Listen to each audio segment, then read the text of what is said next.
Piles হলে আপনার কি কি উপসর্গ হতে পারে? পাইলস আসলে কি কি ধরনের চিকিৎসা হয়? আসসালামু আলাইকুম, আমি ডাক্তার জয়নাল আক্তার মনি, কোলোরেক্টাল সার্জন।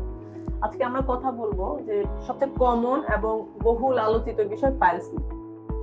যদিও রোগীদের সব সমস্যা পাইলস হিসেবে তারা সেটাকে শনাক্ত করে। এখন মূলত পাইলস হচ্ছে একটা রক্তনালীর রোগ, যে রক্তনালীগুলি যখন ফুলে যায় এবং সেখান থেকে যখন রক্ত পড়ে সেটাই হচ্ছে আসলে পাইলস বা হেমোরয়েড। পাইলস দুই ধরনের, একটা ভিতরের পাইলস বা ইন্টারনাল পাইলস, আর একটা বাহিরের পাইলস, যেটা হচ্ছে এক্সটার্নাল পাইলস। এখন পাইলস হলে আপনার কি কি উপসর্গ হতে পারে? প্রথমত যেটা বললাম, মলদ্বারের আশেপাশে ফুলে যেতে পারে, রক্ত যেতে পারে, এবং সেটা যদি বাহিরের পাইলস হয় সেখান থেকে ব্যথা হতে পারে। পাইলস রোগ ডায়াগনোসিস করার জন্য আপনার খুব বেশি জটিল পরীক্ষার প্রথমেই প্রয়োজন নেই। আমরা যেটা প্রক্টোস্কোপি করি সেটার মাধ্যমে আমরা ডায়াগনোসিস করতে পারি। যদি পরবর্তীতে আপনার এর সাথে অন্য কোনো সিমটম থাকে সেক্ষেত্রে আমাদের কোলোনোস্কোপির প্রয়োজন হতে পারে।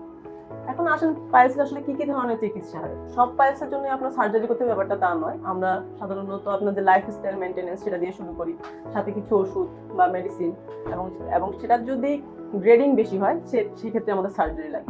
সাধারণত ফার্স্ট ডিগ্রি সেকেন্ড ডিগ্রি ক্ষেত্রে আমরা নন অপারেটিভ ম্যানেজমেন্ট করি, কিছু কিছু থার্ড ডিগ্রি এবং ফোর্থ ডিগ্রির ক্ষেত্রে আমাদের সার্জারি লাগে। আর যেটা বহিস্থ পাইলস সেক্ষেত্রে দেখা যায় যে বেশিরভাগ সময়ই সার্জারির প্রয়োজন হতে পারে। তো এখন যেহেতু মলদ্বারের যে কোনো সমস্যাই রোগীদের কাছে পাইলস হিসেবে গণ্য হয়, সেই ক্ষেত্রে আপনার যদি কোনো উপসর্গ তৈরি হয় বা আপনার নিজের কোনো কনসার্ন তৈরি হয়, সেক্ষেত্রে আপনি একজন সার্জন অথবা কোলোরেক্টাল সার্জনের কাছে যাবেন।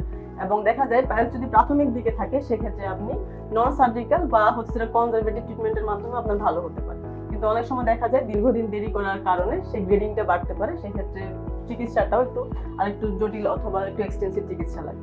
এই জন্য আমরা যদি মলদ্বারের কোনো উপসর্গ তৈরি হয়ে থাকে বা মলদ্বারে রক্ত যায় বা চুলকায় কিংবা ফুলে যায়, আপনি একজন নিকটস্থ সার্জন অথবা একজন কোলোরেক্টাল সার্জনকে দেখাবেন এবং চিকিৎসা নেবেন। ধন্যবাদ।